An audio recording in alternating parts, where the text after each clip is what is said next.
Jackson, I'll tell you what, they working Dante's You'll get yourself approximation. for the WBC.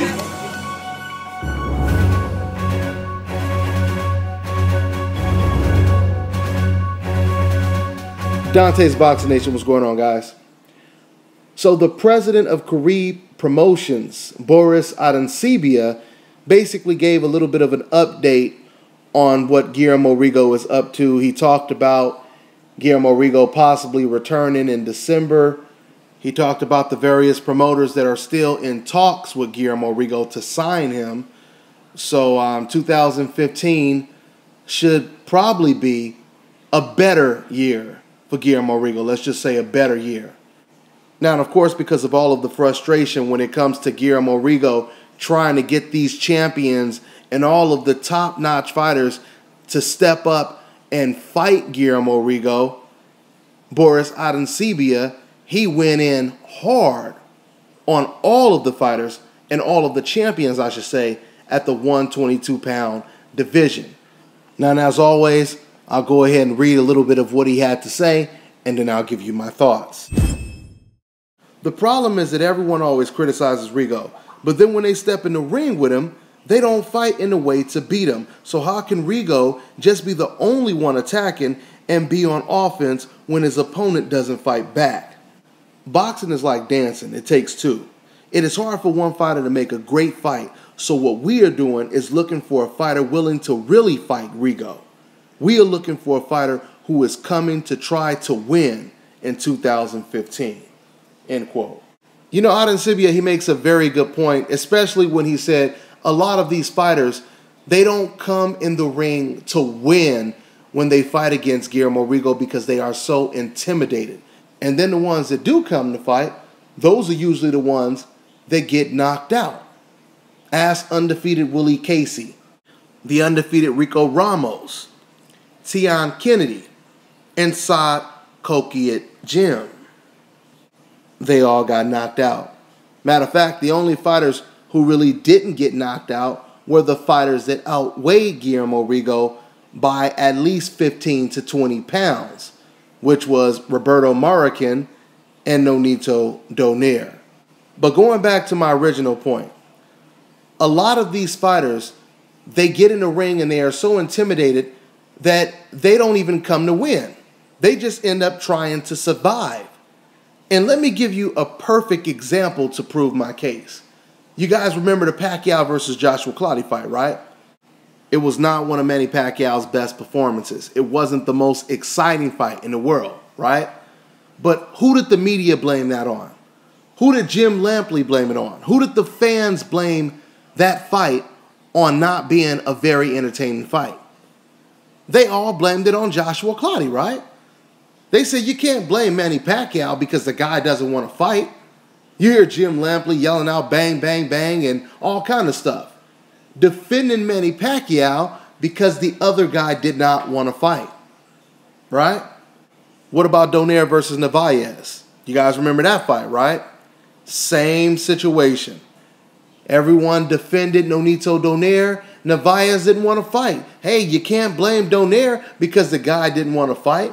Donaire was doing everything he was supposed to do, right?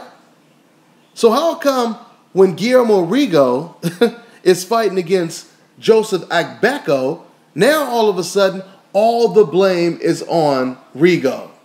I mean, sometimes the hypocrisy is so blatant and obvious, it seems like they're not even trying to hide it anymore. It's like they're just telling you straight up what time it is. Let me go ahead and go into another clip from this interview that Boris Adencibia did. Mexico supports their fighters and has a lot of fans that support boxing. We are willing to fight anywhere in the world. We are going to fight over there. It is very important to make a fight versus a Mexican fighter. For example, we have made it known that we want to fight Leo Santa Cruz, and he has publicly said that he wants to fight, but when he leaves the ring, he acts differently. Carl Frampton doesn't want to see Rigo across the ring from him either. The problem is that none of the other champions want to fight Rigo. That is why we are looking to maybe move up to 126 pounds to fight the champions at featherweight, to fight champions that want to beat him, that come to win. At 122 pounds, all of the champions are chickens. None of them want to fight him. That is why we are looking at the best at 126. He wants to fight Johnny Gonzalez and Vasyl Lomachenko and Gary Russell Jr. In December, we are willing to fight any of the 122-pound fighters who want it. We will fight guys like Jonathan Romero or anyone at 122. Then in 2015, we want to fight the champions at 126 because all of the champions at 122 cower in fear of Rigondeaux. They don't want to hear his name. The nicest thing I could say about them as Rigo's promoter is that they are chicken and nothing else. End quote. Listen, outside of straight up calling these fighters chickens, Boris Adencibia, he done pretty much said almost everything that you guys have heard me say on previous videos. He spoke the truth. He spoke the whole truth.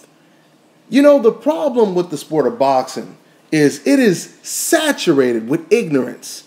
A lot of ignorant fans, they'll sit over here and they'll tell you that their fighter has the biggest balls in the world. He's the toughest fighter in the world. All these other fighters are cowards and chickens and gay and so on and so forth, right?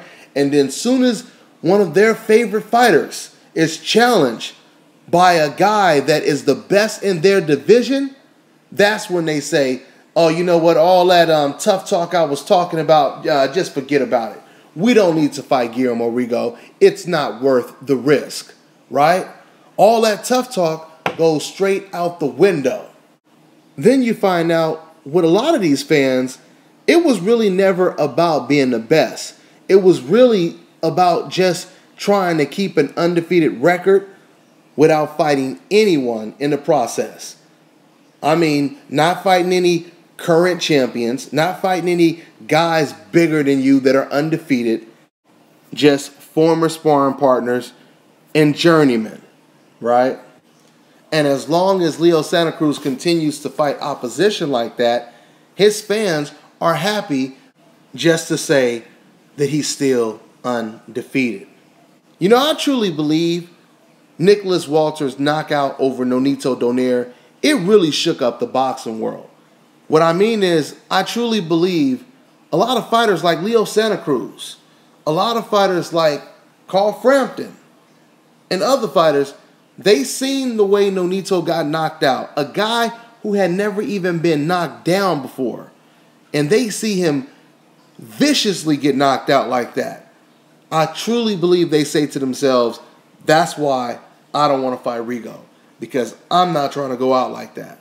So I'm going to cash as many checks as I can until it's time for me to cash out and fight against a real elite fighter in my division.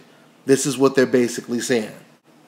So it looks like Guillermo Rigo, he just may go down as the most feared boxer of all time, or at least top 3. You know, if the fans would just do the right thing and put pressure on fighters like Carl Frampton and Leo Santa Cruz to take these fights against the pound-for-pound fighter in their division, then I truly believe we would get to see a lot of these fights. That's why we got to see the Canelo fight. Canelo didn't fight Lara because he just all of a sudden decided to jump up and say, I want to fight Lara. No. Canelo had no intentions of fighting Lara until the fans straight from Mexico, they start putting a lot of pressure on Canelo. That's when Canelo said, okay, now my own fans are saying that I'm ducking this guy. So that's what fans need to do when it comes to the 122-pound division. But we know they're not going to do that because deep down, they know that Guillermo Rigo is better than their fighter. So we'll see, man. We'll see in the future if anyone is willing to try to go after the guy at the top of the mountain. And that is, of course, Guillermo Rigo. That's pretty much all I got, guys. I'm on to the next one.